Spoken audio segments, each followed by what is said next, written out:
Hello guys, welcome to my channel. আজকে সন্ধ্যেবেলায় দুজনে মিলে একটু ঘুরতে বেরিয়ে গিয়েছিলাম। চলে গিয়েছিলাম আমাদের পুরুলিয়া যে রবীন্দ্রভবন সেখানে। ওখানে তো বেশ ঠেলাগুলো বেশ সুন্দর আছে, স্ন্যাক সেন্টার বেশ কয়েকটা বেশ ভালো ভালোই আছে। তো প্রথমে 2 কাপ চা হাতে নিয়ে ভেবে নিলাম কি খাওয়া যায়। তারপর পাশে যে বন্ধুদের আড্ডা বলে যে স্ন্যাক সেন্টারটা আছে ওখানে গিয়ে আবার দাঁড়ালাম।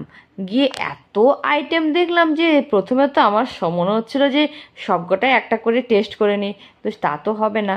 তাই ভাবনা চিন্তা করে তারপর একটা অর্ডার দিলাম, সেটা হচ্ছে চিকেন ললিপপ। তো এই যে হাতে পেয়ে গেলাম কিছুক্ষণের মধ্যেই চিকেন ললিপপ।